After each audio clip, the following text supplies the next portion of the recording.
Music is a universal language. No matter what instruments are played, what ideas are explored, or which language is spoken, music can be enjoyed in any culture. There is no language barrier when it comes to rhythm and melody, something Ali Shah understood when he dropped his latest single, Burn Blue, an English Urdu pop banger. For Canadian-Pakistani singer Ali Shah, Burn Blue was something of a turning point for the artist. Having written and performed all his music in English previously, the new track represents a creative evolution for the artist, straying from his more typical pop sound.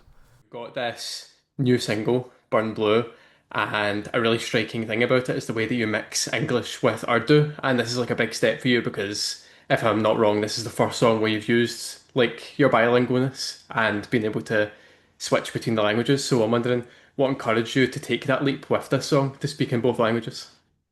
Yeah, oh my gosh, it was a really big decision. I have been wanting to do it for a very long time. So I don't know. I think the main thing that encouraged it, I was being told by a lot of people to, experiment. And I was like, okay, you're right. Like, I want to try implementing the language and culture into my music.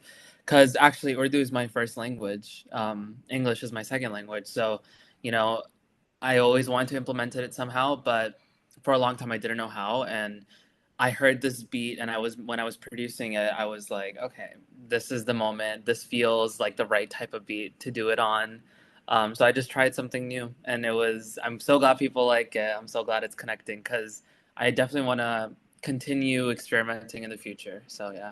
So how come we're only getting that kind of transformation now? What made this song special that you wanted to take that leap? Um, I think it just felt like the right time for me. I think this is like now my like I don't know, this is my second or third EP at this point, and I feel like people know who I am as a songwriter, so now I feel comfortable enough to experiment with the language because I feel like I'm much better at writing in English.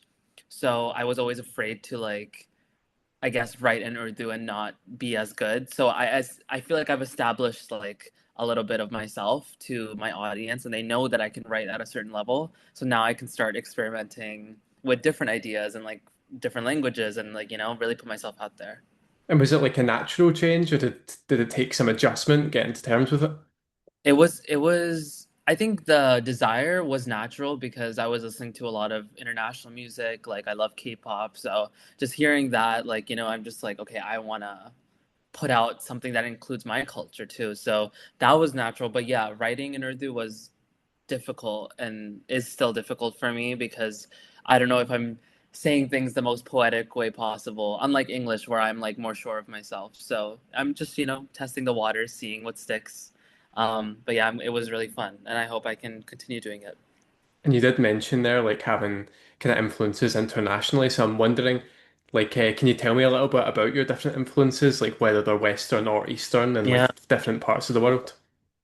Yeah, so I grew up, so I learned English through the Disney Channel. So I grew up loving artists like Taylor Swift and Miley Cyrus and Demi Lovato, Selena Gomez, Ariana Grande, so many of these names. So I grew up with these like pop icons, um, and those were always my inspirations. I always want to emulate their careers in my own way. More recently, yeah, I've really been getting into like international music and like I said, K-pop. Like I love Jennie from Blackpink. Like she's such a big inspiration for me.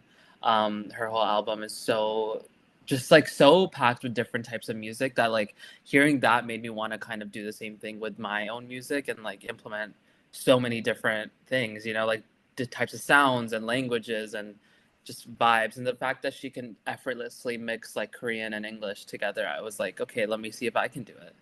Because I see this song Burn Blue specifically as like an international pop song. Like it's not a Western pop song to me. This feels like anyone in the world can hear it and dance to it, type thing. And what was the process like trying to like strike that balance to make it not like a Western thing, not an Eastern thing, but like an international thing? I think it was just having the melodic sensibility of Western music, Western pop music. I wanted to have like those catchy, straight to the point melodies of that, but then have like certain instrumentations of Pakistani music, Desi music. To mix that, I feel like then it really feels like it's not in either or, but like a new lane. because it's borrowing from both. So I think it was just mixing those two elements together. And could you maybe just expand a little bit on like the concept and the story behind Burn Blue? Yeah. Yeah. So Burn Blue is about when you finally commit to a partner and a partner finally commits to you. So for those who listen to all my music, a very common theme in all my songs is unrequited love. So this new era is all about requited love and finally finding someone to commit to. So this is the song where it's like, okay, I'm committing to you, which is why, like in the verses, I'm like, oh, we're in this forever. I'm gonna be with you forever. Like, let's just like make like I like say something about tattooing my name on someone. It's like these like big like crazy dramatic sayings that like only can be said for someone who you're gonna be with forever. So yeah, it's about commitment and like finally getting it. So and Burn Blue, the idea started off with the idea of the blue flame and like how that's the hottest part of the flame. I mean, since I wrote it, it's been done, but I wrote it like a while ago. So I mean, I'm glad I got to put it out now. It's yeah, it's about the hottest part of the flame, and there's nothing hotter than love. So And you yeah, mentioned as well that like with this song, it's like about requited love, which is a bit of a departure from your previous sound. And you yeah. notice with some artists sometimes, especially in the pop sphere, if they have like a kind of a sound or a theme that works, they might like not like copy it again and again, but like they'll stay within that lane. But what encouraged you to like make that departure into such like a different direction?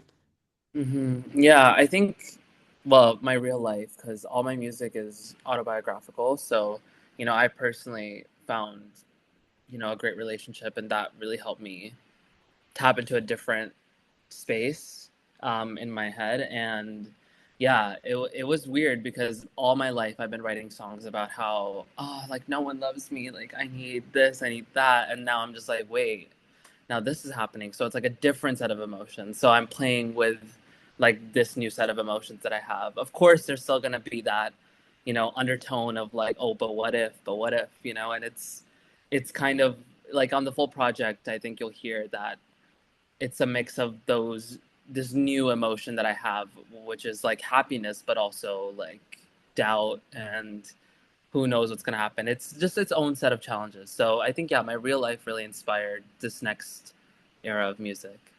And speaking of like the full project, how would you say that Burn Blue like fits into the overall kind of narrative and story of Boy Blues? I was actually just thinking about this because um, I don't have the a track list like order in mind. I was kind of I think this time around I was creating the chapters, and then I was gonna be like, okay, how does it fit together, like having the puzzle pieces now. And I honestly think it feels like the beginning of the EP, because this is the whole EP is about being in a relationship. So where else can you start than like committing to the person, right? So it feels very much like an introduction to the depth of the EP, which is very, very, very much. Yeah. And we've already got just with this single, we get a taste not only of the way that the theme is changing in your music, but the style as well, especially with that kind Yeah. of bilingual side. So I'm wondering, with like the Yeah. complete project, can we expect other sort of like stylistic changes? Um, I hope so. I mean, I still have two or three more songs to like do right now. I mean, I have them started, but I just need to finish and put them out. Um, those ones I am actually just debating with myself, like how much I wanna. So I'm kind of like making that decision as we speak. So you'll see. I guess stay tuned, right? And is Yeah. it a bit of like a spontaneous process, the creative thing It behind it? is. It is. I'm a very spontaneous creator. See, I'm very like type A with everything in my life. Like I'm so like scheduled, this, that, that. But with my music, I'm very like hands off. Like if it comes out, then it comes out whenever it comes out. I conceptualized this EP 2 years ago. Um, and ever since then, I've been just slowly putting the pieces together. And I don't like to rush it because I feel like creativity rushed isn't its fullest potential, so I want to give it its full experience. And even this song like didn't wasn't rushed like any of the songs that I put out. It took its time to marinate, to sit there. So yeah. It's So not rushed at all. how did we get from like the journey from you like having the ideas for this project 2 years ago to now? What happened in between then? What's the creative and personal journey been like? Yeah, I mean, like I said, the relationship was definitely like a big one. I think that was the biggest dramatic shift. Also, I graduated from university. I've just had these big life changes, and I've slowed down as a person a lot. And I think that's lent itself to like me slowing down my music too, because I want to take my time with it. I think 2 years ago, I was much more like kind of like you said, I'm more like rush. Let's just put it out. Let's do this. But now I'm like very. I think as time has gone on, I'm much more inclined to waiting and letting it, like seeing it through type thing. Um, yeah, it's just been my life has kind of. I've just grown. I've become like an adult in that time, I would say. So yeah. And what kind of challenges would you say you've faced like during the creative process of it? I think self doubt is the biggest one. Generally speaking, I think any independent musician who's like, on the come up will tell you that they have moments of like, oh, should I even do this? Like, is this worth it? Is this where I need to be in my life? And I think that has been embedded throughout this EP. Although it's not really related to the content, I feel like you can feel that pain or like feel that questioning throughout it, and I think it adds like a level of realism, because my EPs and my music is a direct reflection of my life. I've always said that it always will be. So I think it's yeah, it's very much of the time of what I'm going through. So when it does come out, I think the listener will hear everything that I've been through, or every extreme emotion I felt in the last like 2 years. So And you yeah. mentioned that kind of doubt, and you did say before how that kind of plays into the sound and theme of the project as well. So, with that kind of sense of realism, is it like really important to you to kind of pack all that real emotion and like have that almost kind of diary-like autobiographical style Mhm. throughout all your music? Yeah, it's very important because that's the type of music I resonate with the most. I've always written for therapy more than just writing. Um, yeah, so that's always very important. I do like writing, fictional concepts, whatever, but it nothing beats getting an emotion out when it's like bothering you. Like my best songs are written in times of like trial, and yeah, I think that's very telling. And looking at the process as well, obviously there will be challenges, but there'll also be rewards and parts that feel great. So I'm wondering, like, what was the most rewarding part of this process? I know you're not quite finished yet, but with the stuff Yeah. you've done so far, Yeah, so many. Okay, so I just recently played a show in Toronto. That was really rewarding because I got to hear, out of the songs that I put out in the last year, I got to hear like the audience sing my songs back to me. And I was like, that's like, it just always feels so nice, like hearing everyone sing your song because it's like, wow, this is like my baby, and it's like you guys all know the words and like it's so crazy. So that was really rewarding, always is. Um, it was really rewarding to make a music video for the first time, like a really full, budget, like full music video. I did for my song called "Lead by Example," which came out in June. Yeah, that was really rewarding. And with this song, what's really rewarding is hearing people's reaction to, the language switch. Like people are so shocked, and people are so like excited for it, even if they don't really know the language. It's just like I had like so many of my friends from other backgrounds who like have like their own ethnic music be like, oh my god, this reminds me of my own, like, because it has such an international sound that like they're like, this is so cool, like it reminds me of this music or this music. I'm like, exactly, like that's what I wanted, like just like let's all get together and like stir the pot with the music. I Yeah. feel like sometimes like music that crosses into different languages really does show the power of music as a whole because you see people from all these different Yeah. cultures, people who, even if they don't understand the language per se, you can still get a sense Yeah, of the intention of the emotion, that sort of thing. exactly, and that's it's just really cool to see that because I've always written in English. I'm like I love English. I love literature. I love the language.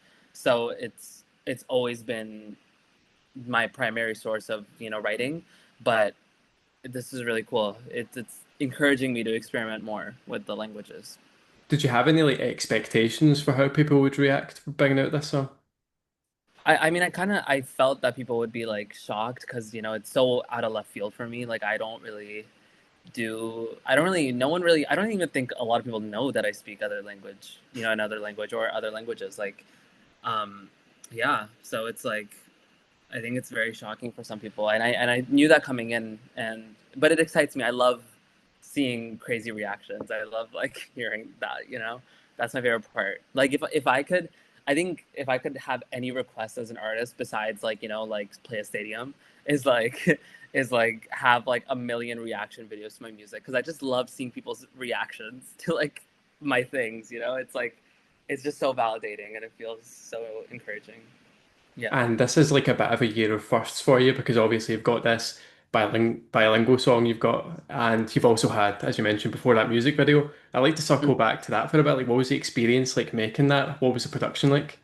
Oh, it was so good. It was my first big budget music video that I poured my money and time into because I just wanted to do it. I was like, you know what, why not? Like, you only live once. Like, let me do it. It was so fun. We had a full like crew of like 50 people, including all the cast. It was like we rented out a gym. It was like so serious. I had to learn choreo. I went to like 3 days in choreo. It was like it was like serious business. And it really made me feel like I was living my dream. And I think for that reason, like that video is more than just like the final product. It was kind of just like the whole journey was like so fun. Yeah, it was really fun. Did you have a lot of people involved in that? Were you the creative director? Did you have people like giving their own voices as well?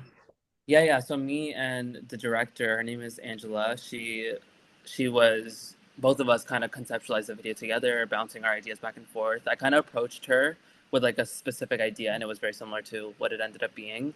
And we kind of molded it into what it became at the end. And yeah, and everyone was just got on board. We just like had a full crew, full cast. We did like casting calls. Like it was, yeah, people showed up to get to work, and everyone did great as you can see in the video. And I've only got a few questions left because we're blasted through these. But one thing I'd like to touch on is you mentioned that with this new song you've had, it's kind of made you more like not the word's not willing, but more kind of encouraged to go in these different directions creatively, try new things. So I'm wondering, do you have Yeah. any ideas of what you would like to do? Yeah, I mean, I think a collaboration with an artist of a different culture would be so cool, or someone from South Asia, like that would be so sick. Very open to that. I would love to do like alternative versions of my songs, maybe, where it's like if I have like a fully English song, maybe like make like a Hindi/Urdu version of it. So that would be really cool. I don't know. I'm very open and I'm just like going with the flow. But yeah, open to all these. And also just continuing or doing what I just did with Burn Blue, which is like, mixing both the cultures, So I'm very encouraged to do all of the above. And for my final question, like with this song and with this project we've got coming in general, what do you Yeah. hope that listeners take away from it? I hope that listeners feel like they're not crazy because yeah, in any way, like that they're not too emotional or that they're not too sexual or they're not too just too much, this whole project is about feeling heightened emotions, and like how I can feel like I'm like kind of crazy because I feel such heightened emotions. But I think when you are in love and when you are experiencing such great things in your life, you're inclined to feeling a lot of heightened emotions. And this I just hope that people can see themselves in the songs and feel like, you know what, yeah, like I relate to that and that's okay, you know? And that's cool. So yeah, I hope people don't feel crazy.